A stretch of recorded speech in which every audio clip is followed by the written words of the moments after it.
Hi, I'm Tiffany. I attend Waipahu High School. I'm currently 17 years old. I just got my vaccine today. Do your part, Hawaii, and get yours. Tiffany Mendoza at Waipahu High School, part of the solution because Tiffany, like so many other youngsters, has decided to get vaccinated. Thank you, Tiffany, for that. Hey, I'm Brooks Bear, and this is the Weekly Dose. Thanks again for joining us. As you know, vaccination opportunities are now open to 16 and 17-year-olds. They can be vaccinated with the Pfizer product, and soon the age eligibility may drop even lower to people who are 12 years old and up.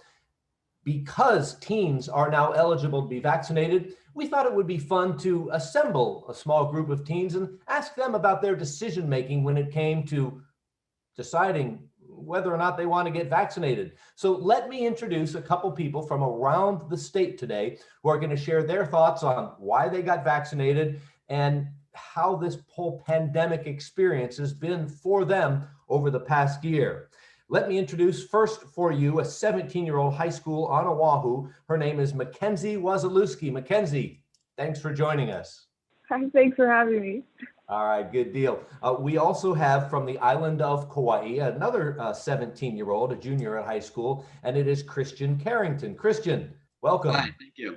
All right. And last but not least, we've got Nainoa Vesperis. He's an 18-year-old here on Oahu who is looking forward to graduation at the end of the month. Nainoa, hi, thank you so much for this opportunity.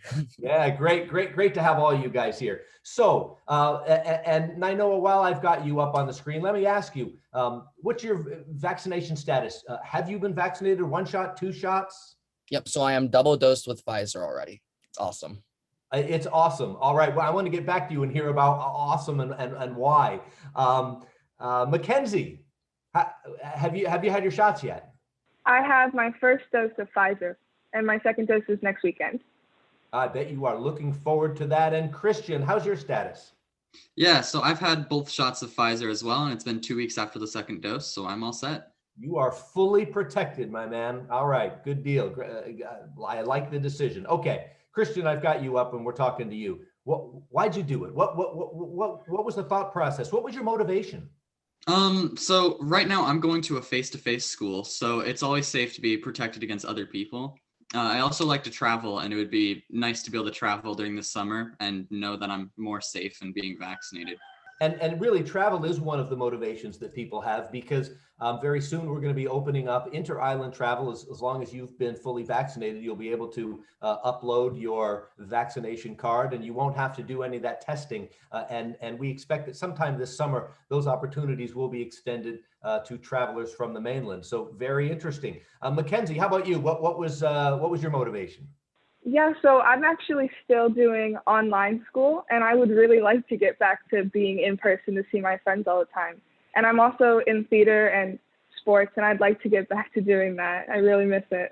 Yeah, that's something we hear from so many people, right? That close contact with people, the things that as humans, we just love to do. We love to get together. We want to see our friends. We want to go to group events and certainly participate in recreational activities in a safe manner. All right. Nainoa, I know you're a sports guy too, but what was your motivation? I do not do sports for the life of me. I mean, I do speech team and math team though, two very athletic sports, but I mean, definitely not, athletic kind. But yeah, so when I'm thinking about my ideas of like why I wanted to get vaccinated, I'm planning to go up to college in the fall, and comes with that, a ton of exposure, a ton of chances to get, sick. And if I just have that vaccine, if I have that protection and I can contribute to that, like that idea of herd immunity, I think that's so huge, just having that safety in my back pocket feels really, really great. All right, some verbal gymnastics from, I know who's a sports fan, because I know your family, they're big sports fans. Maybe that's what I'm referring to. Okay, so Mackenzie, take me through the vaccination experience when you showed up. Walk me through the process from the time you showed up at the door. Who greeted you, and what happened, and how long did this whole thing take? Yeah, so we walked in, and my mom actually runs the clinic. So we had a lot of people come up and say hi to us, and there was people in the hallway saying hi as we came in. And got signed in, and then I walked into the clinic and I got my shot, and it was done in probably 5 minutes. It was really quick. Wow. Okay. Thank you. Christian, your dad's a doctor, so you probably had people at home talking to you about the vaccine. But how was your experience when you went there? So I scheduled my appointment, and about a week later, I walked into the vaccination clinic, and we only waited for like a few minutes in line, and then we were pulled up and got my vaccine, and it was pretty fast. It was probably within 20 minutes when I was in and out. And Nainoa? Same here. I walked in, got signed in, headed up the stairs. I did it at like Long's Drugs or something like that. I do particularly remember though, my dad always films me whenever I get shots because I used to be so scared of them. That was very, very embarrassing. But other than that, just a normal old vaccination, basically.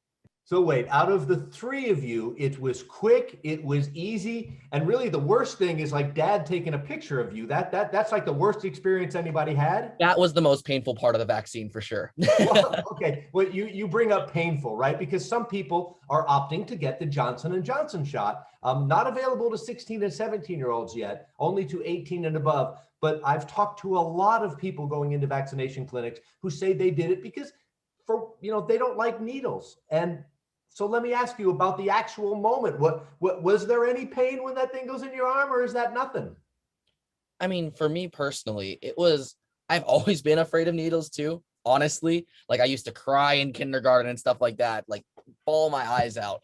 But no, they just put it in your arm and you just have to suck it up for like 5 seconds of pain. And then basically it's painless right after. So it's coming from experience. It's definitely nothing to be scared about. All right. Christian, side effects, anything any trouble afterward? I had a sore arm after the first vaccine for probably like a day afterwards, but it wasn't anything bad. It was kind of like a little punch in the arm, and it was fine after that. Compare the sore arm with the possibility of getting sick with COVID and maybe infecting someone else. Oh, it's totally worth it. It's such a relief to know that you're fully vaccinated and that you're so much safer against the community. And Mackenzie, your thoughts on that same thing? I mean, weighing the different outcomes, maybe fatigue or sore arm, or you don't feel so great for 24 hours or so. I don't know if you had any side effects, but tell me about your side effects, Mackenzie, and then how you rationalize that and weighed that against the risks of coming down with COVID or infecting someone you care for. Yeah, I mean, my arm hurt a little bit for a day, but my arm hurts every time I get the flu shot. So, I mean, I spend a lot of time with my family and my grandparents and my friends, and I would much rather be able to do that safely and not worry about infecting them than have a sore arm for a day. But why do you guys think this is important? I mean, Mackenzie, you've just told me, but the rest of you, why do you think it's important? Like, what would you tell your peers if they are on the fence? They're wondering whether or not they should get vaccinated. Christian. I think it's really important personally, just because I have people in my family that I'm always around, like, in the household, and I would really not want to get any of them sick or in the chance of getting them sick. I also would like to be free enough to be able to like go to the store and get groceries and stuff and then come back. And I go to face-to-face school, so it's always just nice to know there's some more protection with that. Nainoa, how about you? I mean, yeah, you're hearing me, Mackenzie, and Christian all come out here and say it was easy. It's the very least we could do. Take 10 minutes out of our day to just try to help our community. And I think that honestly, just going out into the world, knowing that you're not making this COVID whole pandemic worse, to know that you're making it better and contributing to the idea of herd immunity, contributing to the idea of safety. I think that's so worth it when it comes to getting vaccinated. That's really a wonderful message. It's something that you can do for yourself. It seems that it's certainly something you can do for your family, your loved ones, all the people you come in contact with. But even broader than that, you just talked about really this broad responsibility. certainly the doctors and nurses and EMTs and first responders who have worked through COVID, often through some very dangerous conditions, we consider them heroes. But there are a lot of people who just consider anyone who gets vaccinated now a hero because they're part of the solution. They're stepping up and doing an incredibly responsible thing to help other people. And that's not to say that everyone has to get vaccinated. That's not to say anyone is being forced to be vaccinated. Certainly, there are people who, for medical or other reasons, cannot get vaccinated and will not get vaccinated. But when you choose to do it, I think you guys have really done us all a favor. So thank you. But before I say goodbye to you all, let me give each of you an opportunity to just kind of share a message to anyone who is, high school age and they're thinking, I don't know. What do you think? Should I or should I not? Christian. Yeah, so I see so many benefits of getting the vaccine. You're able to be more safe with the community. You can maybe have the chance to travel and go to school face to face. You don't have to worry about getting your family sick, really.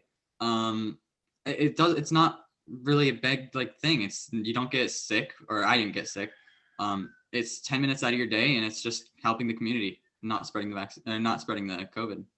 Well said. Thank you so much. And Mackenzie. Yeah, so I'm in high school, and I know a lot of the other teenagers are in high school.